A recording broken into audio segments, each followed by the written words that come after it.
Te pedimos, Senhor meu Deus, que nesse momento use poderosamente o teu servo. O teu Espírito Santo já colocou no coração dele a palavra, e nós te pedimos, fala conosco. Dê a ele, Senhor, uma palavra rema, uma palavra revelada, que vai fazer com que cada crente aqui essa noite diga: essa palavra foi para mim, Jesus falou comigo. Então eu oro, Senhor, usa teu servo e abre os ouvidos espirituais do nosso coração, em nome de Jesus, amém.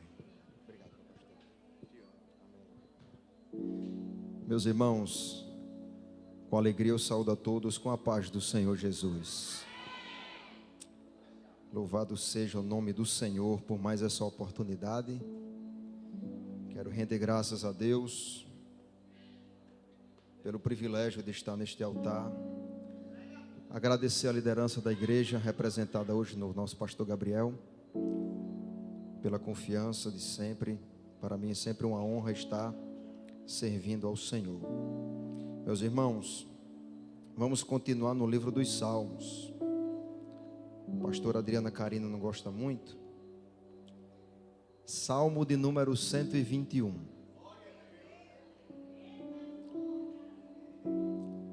Enquanto os irmãos procuram o Salmo 121, eu quero fazer um convite a todos os jovens, rapazes e moças. Amanhã, 19 horas, tem o Flow aqui na Igreja Pão da Vida. Você, mãe, pai, motive o seu filho para estar aqui, pois estamos em guerra por eles. E a vitória é nossa, pelo sangue de Jesus. Louvado seja Deus. Salmo 121, vamos ler apenas o primeiro verso e o segundo. A minha versão é a NVI, e diz assim: levanto os meus olhos para os montes e pergunto: de onde me vem o socorro? O meu socorro vem do Senhor, que fez os céus e a terra. Meus irmãos, o livro dos Salmos, para mim, ele é muito especial. Quando o pastor Pedro Cordeiro com o pastor Gabriel estava dividindo as disciplinas do Instituto Bíblico, que chegou nos livros poéticos, eu disse: Pedro, pelo amor de Deus, deixe para mim, porque são livros que marcam muito a minha vida. O livro dos Salmos, ele vai marcar a cantilação do povo de Israel.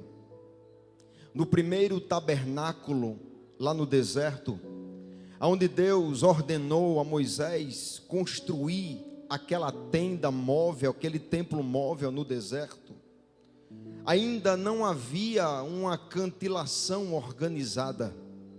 Existiam os ritos, os sacrifícios, mas uma cantilação, uma forma de adoração a Deus organizada ainda não existia.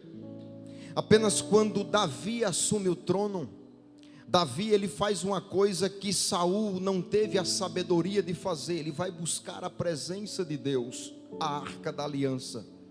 E Davi, como um adorador que ele era, sempre expressando o melhor da sua vida para Deus, Davi, ele vai organizar a cantilação, o louvor e a adoração no templo. Davi, ele vai convocar levitas, e dentro dos levitas existiam aqueles que adoravam a Deus, e alguns deles escreviam canções. A diferença do livro dos Salmos para alguns outros livros históricos e proféticos da Bíblia é porque enquanto os livros históricos proféticos estão revelando quem Deus é, o que Deus fez, o que Deus faz, o livro de Salmos são homens pequenos, frágeis, porque dentro da hierarquia dos Salmos não existe o grande nem o pequeno. Existe apenas aqueles que colocam o seu coração diante de Deus para adorar. Nós temos grandes reis como Davi, que quando entrou na presença desse Deus, ele tirou coroa, ele despiu das suas vestes reais, porque quando entramos na presença dele, não tem grande, não tem pequeno. Aleluia. E o salmo, enquanto os proféticos, os históricos mostram os feitos de Deus, os salmos, ele vai mostrar os homens diante de um Deus que é poderoso. Você nunca vai ver um salmista subindo o patamar, levantando o seu nariz e mostrando-se arrogante diante do seu Deus. Nós vamos ver expressões como: exultai ao Senhor, celebrai ao Senhor, tributai ao Senhor louvores, porque o salmista, o adorador, ele está dizendo: eu não sou, mas Ele é, eu não tenho, mas Ele tem, eu estou pequeno, mas Ele é grande. Isso é o que me faz ser apaixonado pelos livros dos Salmos. E quando a gente se detém em toda a Bíblia Sagrada, a gente vamos ver alguns personagens fora do livro dos Salmos que comporam canções, que foram por um momento adoradores, que rasgaram seu coração diante de Deus e eternizaram essas canções escritas que ficaram para nós. Por exemplo, Êxodo capítulo 15, depois que Moisés passou a pé enxuto com aquela grande multidão, o Mar Vermelho, a Bíblia diz, lá em Êxodo capítulo 15, versículo 3, diz que Moisés vai fazer uma oração, Moisés vai fazer um momento de adoração a Deus diante daquele milagre, vai dizer: o Senhor Jeová é homem de guerra, o nome dele é Senhor Jeová, porque não existe mar vermelho diante deste Deus, não existe gigante que fique de pé diante deste Deus. Moisés estava dizendo: o Deus a qual nos tirou do Egito, ele é varão de guerra, bendito seja o nome dele nessa noite. Eu encontro o pastor Gabriel lá em 1 Samuel capítulo 2, lá pelo verso, bendito seja o nome do Senhor, verso 8, uma mulher que era estéril, ela não podia ter filhos, e ela vai entrar dentro do santuário, e ela vai rasgar a sua alma diante de Deus. Essa mulher é chamada Ana. No final da sua oração, no final da sua adoração, Ana vai dizer: o Deus a qual eu sirvo, ele é tão poderoso que ele pega lá do monturo, lá da ruma de lixo, do lixão, ele pega o homem do monturo e coloca ele assentado em lugares de príncipe. Mas deixe-me dizer uma verdade: Ana nunca entrou num palácio, Ana nunca sentou sobre um trono real, mas ela diz, ela profetiza e diz: ele tira do monturo e coloca em lugar de príncipe. Ana não sentou, mas ela, estéril, recebeu o milagre de Deus e gerou a Samuel. Ruth, enquanto Eli está gerando aqueles que profanam o templo, aqueles que não querem saber da glória, existem Anas que estão clamando a ele dizendo: eu estou orando por Samuel. Aonde estão as Anas aqui nesta noite? Você, aleluia, entregue a Deus o teu Samuel. Eu encontro um homem chamado Jonas. Pastor Gabriel foi cirúrgico no dia que pregou aqui sobre Jonas. Um homem que não deu ouvidos à voz do Senhor. A Bíblia diz que um grande peixe engole aquele homem. E Jonas, no capítulo 2, ele vai fazer uma oração, um salmo. E Jonas vai dizer assim: das profundezas eu clamei. Oh, meu irmão, tem gente que chegou aqui que nem está dentro de ventre de peixe. Já se alimentou 2, 3, 4 vezes hoje? Está aí cheio de saúde, os filhos estão com saúde e ainda não entendeu o motivo de estarmos aqui nesta noite. Oh, aleluia, Jonas estava dentro do ventre de um grande peixe, aleluia, ele disse: das profundezas eu clamei a ti. Jonas capítulo 2, versículo 2: em meu desespero clamei ao Senhor e ele me respondeu. Do ventre da morte gritei por socorro e ele ouviu o meu clamor. Eu sei que pessoas chegaram aqui nesta noite dizendo: Deus, aleluia, a corda já esticou, a corda vai arrebentar e eu não posso mais, a cruz está pesada demais. Mas Deus manda te dizer nesta noite, aleluia, eu não perdi o controle de todas as coisas estão nuas e patentes diante de mim, aleluia. Apenas entenda a me adorar, apenas entenda que eu continuo assentado em um alto e sublime trono. O profeta Abacuque, ele olha para um cenário caótico em Israel. Deus levantou os caldeus para castigar o seu povo. Estava tudo perdido, irmão Gineton. Pastor Gineton não tinha mais saída. Aí Abacuque estava aparecendo com alguns crentes. Não quer aceitar o trabalhar de Deus.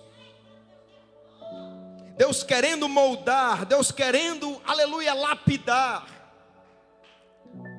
Porque a adversidade não vem, não é para te matar, entenda. A luta não vem para tirar você dos caminhos do Senhor.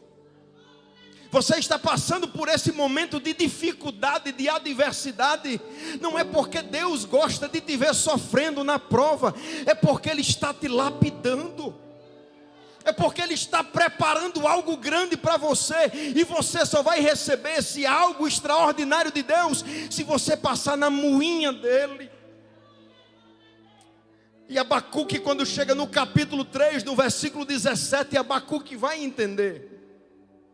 E ele vai escrever um dos salmos mais lindos da Bíblia Sagrada. Ele vai dizer: ainda que a figueira não floresça, ainda que não haja fruto na videira, ainda que o fruto da oliveira minta, ainda que as malhadas sejam arrebatadas do curral, ainda que os bois não estejam lá no curral, mas eu me alegrarei no Senhor e exultarei o Deus da minha salvação. Eu não sei qual é o tamanho da tua luta, o tamanho do gigante que está te assolando nesta noite, mas entenda, ainda que a porta feche, Pedro Cordeiro, ainda que tudo esteja difícil, ainda que o médico diga não tem mais jeito, ainda que o juiz diga a causa está perdida, Ele continua, aleluia, controlando todas as coisas. Diga assim nesta noite: ainda que esteja difícil, o meu Deus é grande, o seu Deus é grande, é poderoso. Mas para entendermos os salmos,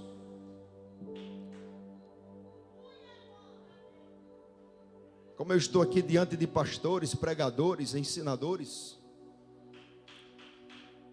existe a hermenêutica bíblica, que é a arte de você interpretar o texto, de você tentar trazer o que é que o escritor está falando. E aí algumas perguntas a gente tem que fazer para o texto. Quem escreveu o livro? Em que tempo esse livro foi escrito? Qual é o contexto desse livro? Por que que esse texto está desse jeito? E quando a gente se debruça com o livro dos Salmos, a gente pode correr alguns riscos se a gente tentar extrair o texto, sem a gente entender o contexto para qual ele foi escrito.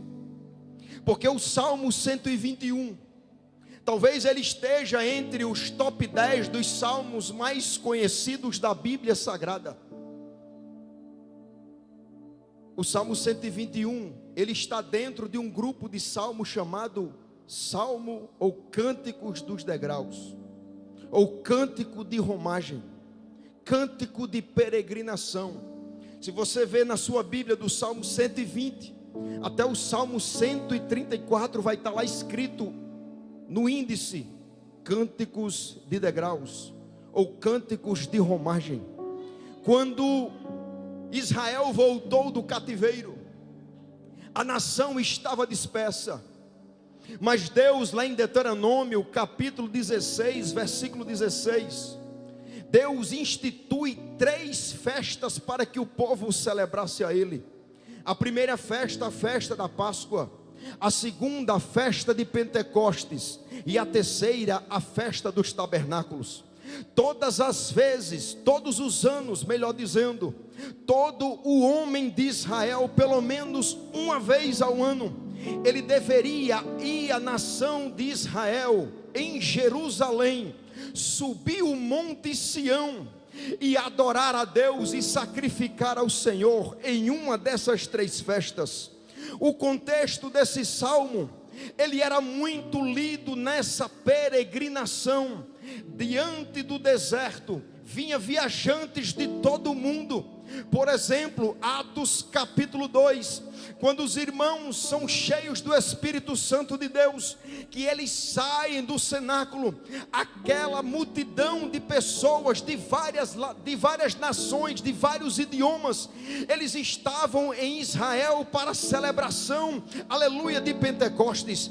E quando eles foram cheios e falando em línguas, aquela multidão, cerca de 17 nações e idiomas, ouviam na sua própria língua as grandezas de Deus. Então o povo ia em peregrinação para celebrar, para adorar ao Senhor no templo em Jerusalém.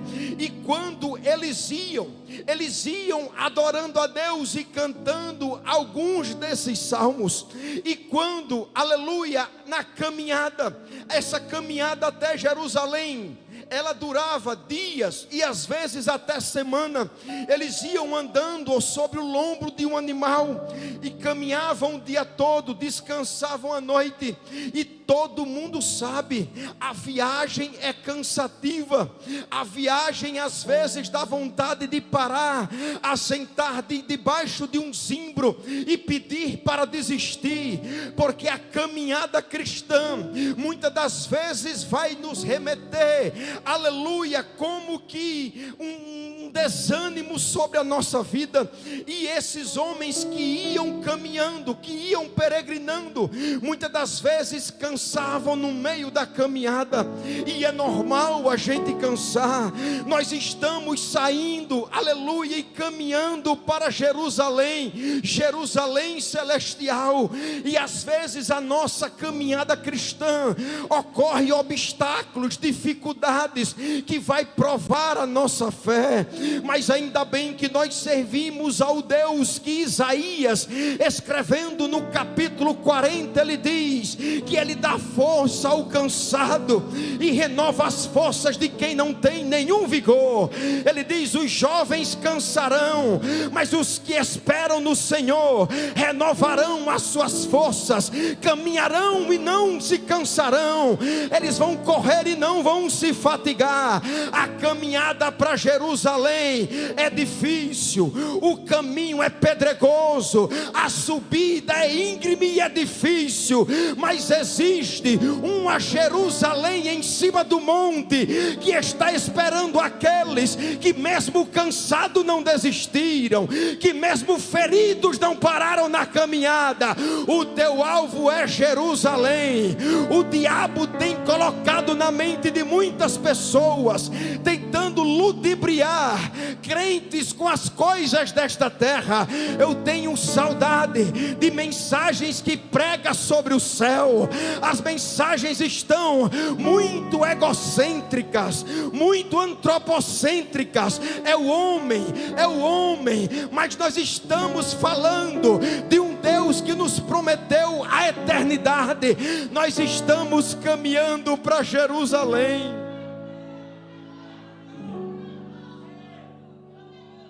O seu alvo é o céu. Acaba com essa historinha de fazer planos para daqui a 10 anos, 15 anos, 20 anos. Aleluia. Antigamente a gente dizia: prepare porque Jesus vai voltar. Mas agora a mensagem mudou: prepare-se porque Jesus está voltando. Jerusalém. E nesta caminhada, eles estão no vale de Jericó. Quem já leu a história de Davi, que matou um urso, matou um leão, no vale de Jericó. A história que era passada de pais para os filhos. A tradição judaica oral é muito forte. Os pais retransmitiam as tradições para os seus filhos. E os filhos iam crescendo ouvindo dos pais a peregrinação, a caminhada, a dificuldade. E os pais diziam: meu filho, é difícil, a caminhada é árdua, mas quando a gente chega em Jerusalém, aleluia, quando nós estamos sacrificando ao nosso Deus, quando a nuvem da Shekinah de Deus desce sobre o templo, aleluia. Tem gente que tem trocado a glória por tanta pouca coisa. Tem gente que tem se ludibriado com tantas coisas dessa vida, que não tem mais saudade da glória, que não tem mais o desejo de ver a Shekinah de Deus descendo sobre a sua vida. Está na hora de você acordar, meu filho. Nós estamos indo para Jerusalém. Você tem que ter saudade do céu. Você tem que se acostumar com o barulho de glória a Deus e aleluia. E os pais falavam para os seus filhos e diziam: esse caminho é perigoso. Aqui existem bestas, animais ferozes. Existem armadilhas que os ladrões e os salteadores assaltam aqueles que estão viajando para Jerusalém. Porque os assaltantes sabiam que quem ia para Jerusalém ou estava levando um animal para ser sacrificado, ou estava levando moedas de ouro e de prata para quando chegasse em Jerusalém, comprar o seu animal e levar para o templo para ser sacrificado.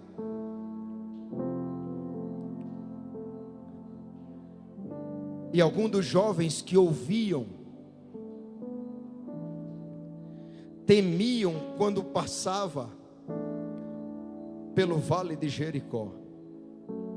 Eu fiquei lendo o texto, pastor Pedro Cordeiro, e imaginando a cena.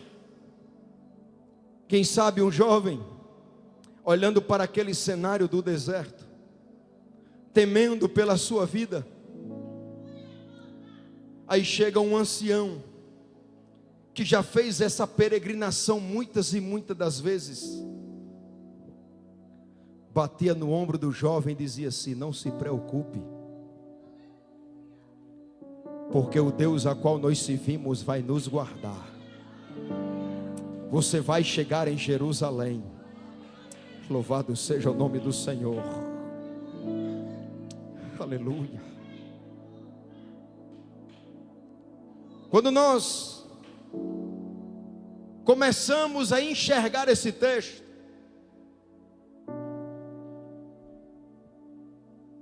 vocês percebem que o primeiro verso é paradoxal. Ele diz assim: elevo ou levando os meus olhos para os montes. Aí ele faz uma pergunta: de onde virar o meu socorro. É como se ele estivesse enxergando o monte Sião de longe, mas estava vendo a dificuldade que estava diante dele, entre ele e o monte. Porque monte fala de desafios, monte fala de adversidade. Lá em Gênesis diz que Abraão pegou o seu único filho, pegou o seu servo, com Isaque, a lenha e o cutelo. Quando eles chegaram no monte, Isaque olhou para o seu pai e disse: pai, eu entendo de sacrifício, eu já vi o Senhor sacrificando.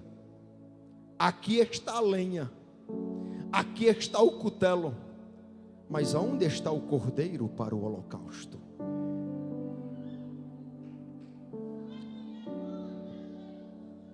Monte fala de desafio, monte fala de dificuldade, irmãos, é subir. E eles olhando diziam uns para os outros: eleva os meus olhos, eu estou vendo Jerusalém, é difícil. De onde me virá o meu socorro? No verso 2, o escritor, que não sabemos quem é, ele diz: o meu socorro vem do Senhor, que fez os céus e fez a terra.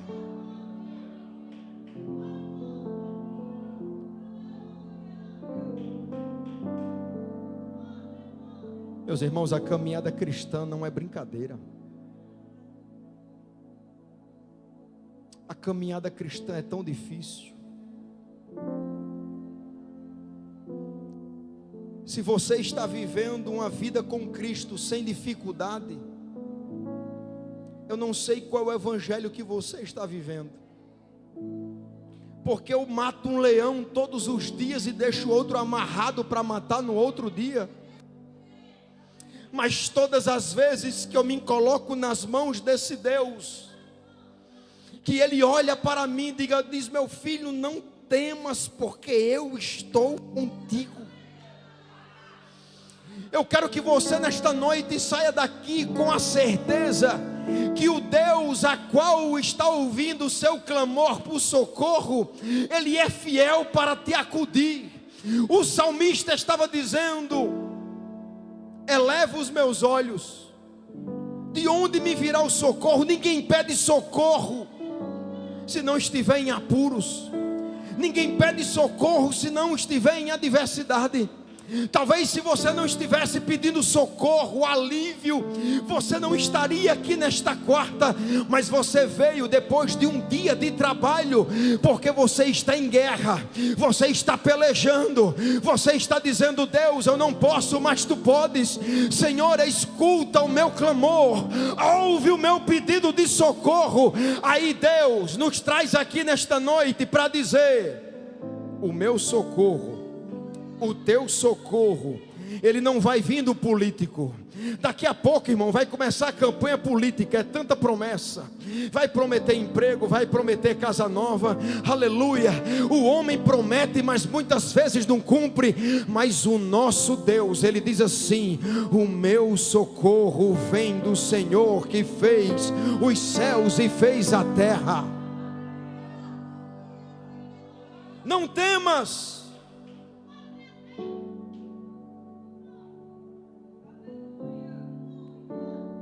Existe um livro de Max Lucado, que ele conta uma história, livro Simplesmente Como Jesus, fantástico. A primeira vez que eu li esse livro foi que Léo me emprestou. E ele vai narrar uma história de uma criança, aproximadamente 8, 9 anos de idade. Ele está em um voo, em um avião, e em determinado momento do voo, uma turbulência começa a sacudir aquele avião. E ele conta que todos apavorados, correndo, se abraçando, colocando o cinto, aquela agonia. E chamou a atenção uma criança, aquela criança, 8, 9 anos de idade, que estava com a revista de gibi lendo tranquilamente.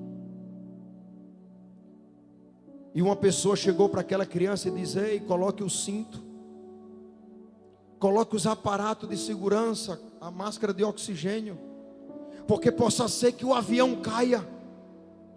Você precisa se preocupar, menino. O menino tranquilamente olhou para aquele homem e disse: tenha calma, moço. O piloto do avião é meu pai. E eu sei que o meu pai vai me levar em segurança para a minha casa. Eu não sei qual é o problema que está afligindo a tua vida. Eu não sei qual é a turbulência da vida que está tirando a tua paz. Mas o piloto deste avião que está nos levando para Jerusalém é Jesus Cristo de Nazaré. Pode a turbulência balançar o teu avião, pode as ondas balançar o teu barco, mas existe alguém com o controle do manche nas mãos. O controle da nau está nas mãos daquele que tem poder sobre o vento, sobre a tempestade. Eu não sei o tamanho do grito do teu socorro nesta noite, mas descansa no Senhor nesta noite, porque aquele que te guarda, ele não dorme. Eis que não dorme, não cochila o guarda de Israel. Ele vai guardar o teu pé, ele não vai deixar o teu pé vacilar. 1000 vão cair ao teu lado, 10.000 vão cair à tua direita, mas você, a tua casa, o teu ministério, a tua família não serão atingidos, porque aquele que habita no esconderijo do Altíssimo, a sombra do Onipotente descansará. Eu direi do Senhor: Ele é o meu Deus, é o meu refúgio, é a minha fortaleza, e nele eu confiarei. Deus é o nosso refúgio e fortaleza, socorro bem presente na hora da angústia. Pelo que não temeremos, ainda que a terra se mude, ainda que os montes se transportem para o meio dos mares, ainda que as águas rujam e se perturbem pela sua braveza, existe um rio que alegra a cidade de Deus, o santuário das moradas do Altíssimo. Sabe por que, Léo, a tua casa não acabou? Sabe por que, Pedro, o teu ministério não acabou? É porque Deus está no meio dela. Ei, Calabandarra, fique de pé em nome de Jesus. Vem cá, Márcio Antônio.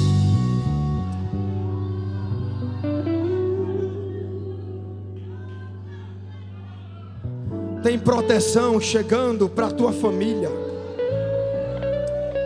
Não vai temer espanto de dia, nem mortandade que assole ao meu dia. O teu Deus é forte e poderoso. Ei, Theo, escute algo de Deus para a sua vida. Ainda muitos vão se render a Cristo através do teu ministério, filho. Fica firme. Foi Ele que colocou os seus pés sobre a rocha.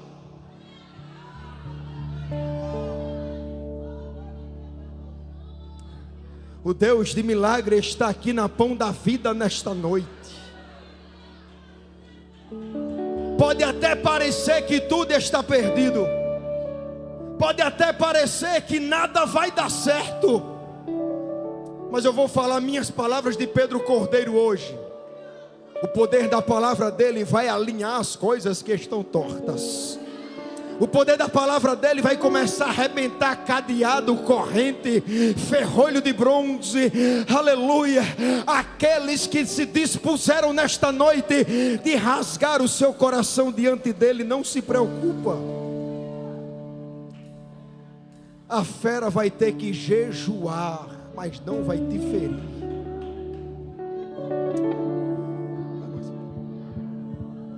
Nunca houve noite que pudesse impedir o nascer do sol e a esperança, e não há problema que possa impedir as mãos de Jesus para me ajudar.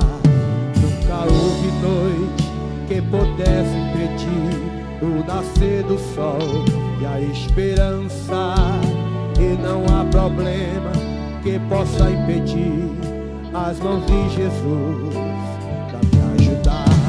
Haverá um milagre dentro de mim, vem descendo um rio para me dar a vida. Este rio que emana lá da cruz, ao lado de Jesus. Adore a Jesus. Haverá um milagre dentro de mim, vem descendo um rio para me dar a vida. Este rio que emana lá da cruz, ao lado de Jesus. Aquilo que parecia impossível,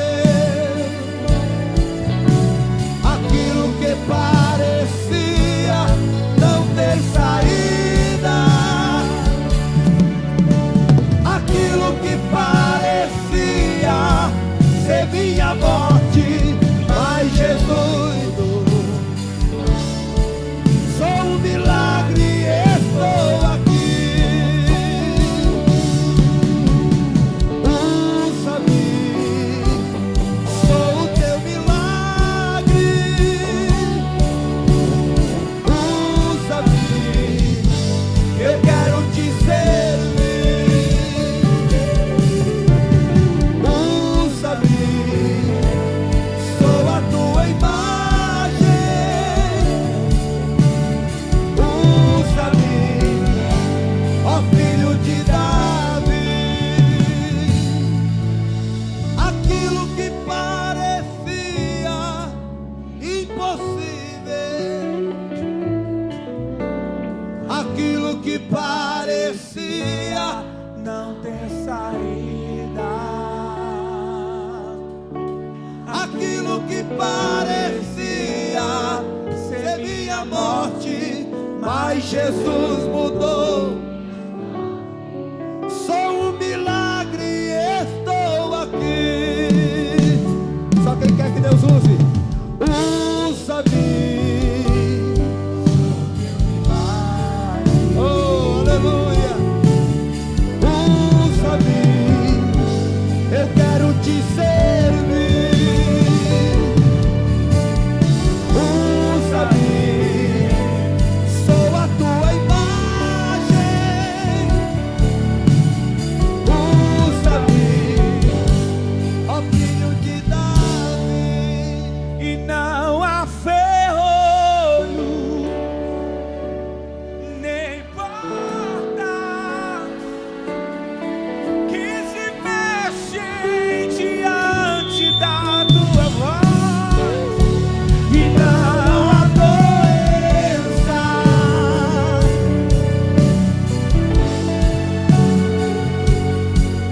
que fiquem de pé diante de nós.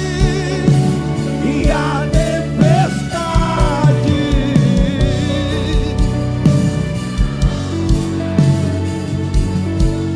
não mais aquele que tudo criou e pôs sua palavra é puro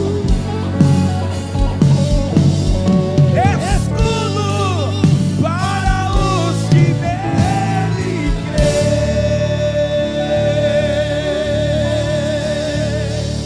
Aleluia. Meus irmãos, antes de orar, encerrando, eu queria saber se no nosso meio tem alguém que está afastado dos caminhos do Senhor. ou que ainda não confessa a mesma fé que nós, e quer vir a este altar fazer uma aliança com Deus. Eu não sei qual é o teu tamanho, o teu grito de socorro nesta noite, mas o Senhor está aqui para fazer uma aliança gloriosa com você e com a sua casa. Onde está a primeira pessoa, aqui ou na nossa live, que entendeu esta mensagem, que quer fazer uma aliança com Jesus hoje? Corra para cá em nome de Jesus. Hoje eu vou te procurar. Onde está a primeira vida? A primeira vida está vindo? Onde você me chamava de pai, esperei com tudo. Precisamos encerrar, Me pedi, mas eu sei que Deus falou com pessoas. Está vindo a primeira vida? A primeira vida para Jesus. Onde está você, a segunda pessoa? já não ouço mais. A palavra diz que não endureçais o seu coração para o Espírito Santo de Deus. Ele falou contigo nesta noite. Ele quer caminhar com você no vale de Jericó, Mas se precisar, para que você vá até Jerusalém. ainda vou estar. Aonde está a segunda pessoa? Onde você buscava, eu Venha, venha, corra. Precisamos encerrar. no santo lugar. Eu quero te encontrar. Pastor, eu vou fazer um segundo convite. Sarar tuas feridas. Irmão João, e irmão João, te vem cá. perdoar. Irmão João, vem cá. Você, vem cá.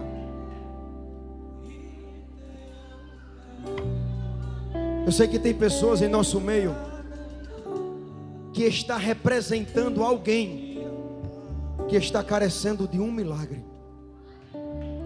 E eu quero que você venha a este altar agora, porque hoje é noite de Deus liberar milagre. Eu estou sentindo o cheiro de milagre. Eu estou sentindo o cheiro de vida aonde havia mortes. A segunda pessoa para Jesus, pastora. Mas eu quero que você venha a este altar, um familiar que está desenganado, colocar um ponto final na sua história, na sua casa, na sua família. E você já recorreu a todo mundo, mas hoje Deus vai fazer uma aliança contigo e vai liberar milagre na sua história. Vem aqui que nós vamos orar por você. Irmão João, ele está com um sobrinho que há uma semana sofreu um acidente de trânsito. O médico deu 10% de vida para ele, mas o Deus a qual nós servimos só precisa de 1 ou 0%. E eu creio que Deus vai liberar milagres dessa noite. Eu peço aos pastores que unjam essas pessoas que estão aqui.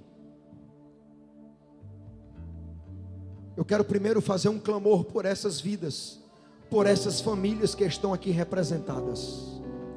E eu tenho a plena convicção que Deus está visitando o vale de Jericó e dizendo assim: o teu socorro eu já ouvi, e eu estou indo, aleluia, eu estou indo para cuidar da tua causa. Enquanto você está aqui, Ele está trabalhando lá. Enquanto você está adorando aqui, Ele está fazendo um milagre lá. Deus e meu Pai, Jeová Jirê, Deus de providência, Deus, a tua igreja levanta um clamor nesta noite. Oração é alimento. Deus, o médico diz que é ponto final. O médico diz que não tem mais jeito. A UTI foi o último estágio. Mas eu quero, Senhor, desta noite te pedir, Senhor. O Senhor visitou o túmulo de Lázaro depois de 4 dias. O Senhor visitou a casa de Jairo depois da filha dele ter morrido. Deus, eu quero te pedir nesta hora, Senhor, um milagre sobre a vida daquele jovem que está na UTI do Tarcísio Maia, e sobre cada família que está representando aqui, Deus, pedindo um milagre. Hoje é quarta profética e nós queremos profetizar nesta noite milagre, Jesus. Milagre de cura, milagre de libertação, milagre de restauração de vidas. Pai, aonde tiver uma enfermidade alojada na vida do teu filho, Senhor, que o bálsamo de Gileade desça nesta noite. O seu louvor invade o céu. Nós profetizamos vida, profetizamos vida, profetizamos saúde nesta noite. Ordena os anjos pra contigo lutar. Ele abre as portas.